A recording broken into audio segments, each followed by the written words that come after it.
Давайте поговорим про яйца. Птичьи яйца можно употреблять в пищу абсолютно все, но самыми востребованными остаются, конечно, куриные. Среди причин – доступность продукта, полезность и высокая питательная ценность. Буква «С» в маркировке яиц означает слово «столовые». Это именно те яйца, которые продают во всех магазинах и которые мы используем у себя на кухне.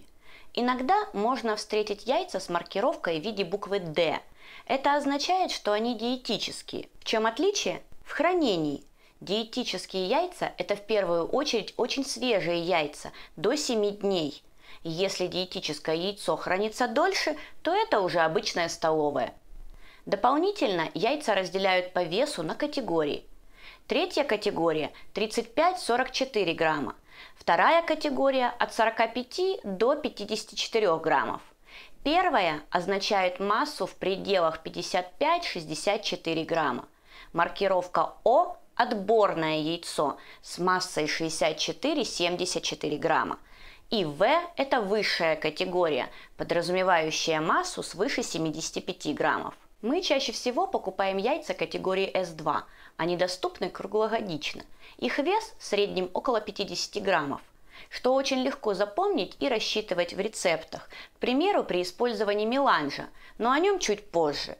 Рекомендую всегда записывать количество яиц в граммах, так рецепт не будет меняться из-за размеров яиц. А теперь про основные вопросы, связанные с использованием яиц. Коричневые яйца лучше, чем белые. Разные породы кур откладывают яйца разного цвета. Цвет скорлупы никак не отражается на вкусовых качествах продукта. И даже то, что коричневое яйцо кажется крупнее, на самом деле обман зрения. Еще один интересный факт. Двухжелтковые яйца – это специальный сорт, а вовсе не признак болезни птицы. Как хранить и нужно ли их мыть перед хранением? Лучше хранятся немытые яйца при комнатной температуре до 25 дней, в холодильнике до 3 месяцев. Пользуйтесь простым правилом: немытые яйца храним при комнатной температуре, а мытые только в холодильнике. Что касается сальмонеллы, которой все так сильно боятся, нужно помнить, что живет она только на скорлупе яиц и погибает при температуре 70 градусов. То есть вареные, жареные или запеченные в тесте яйца не могут содержать живой сальмонеллы. Для надежности можно замочить яйца непосредственно перед использованием в растворе пищевой соды. Нет никакой необходимости в дополнительных мерах по использованию специальных средств или обеззараживанию яиц. Конечно, сейчас найдутся несогласные, которые всего боятся и верят во всевозможные страшилки, не предоставляя никаких исследований. Но возьмем, к примеру, указ Министерства науки и образования и Министерства охраны здоровья про организацию питания детей в дошкольных учебных заведениях. Пункт 4.19 гласит: яйца хранятся в сухом прохладном помещении. Перед приготовлением блюд яйца обязательно замочить на 30 минут в 2% растворе пищевой соды. После этого промыть проточной водой. Все. Как делаете вы и самое главное, почему вы так делаете, напишите, пожалуйста, в комментариях. Холодные или теплые? Лично я не увидела никакой разницы в использовании яиц из холодильника или просто из шкафчика на кухне. На взбиваемость белка больше влияет чистота посуды и насколько хорошо вы отделили белок от желтка, а не его температура.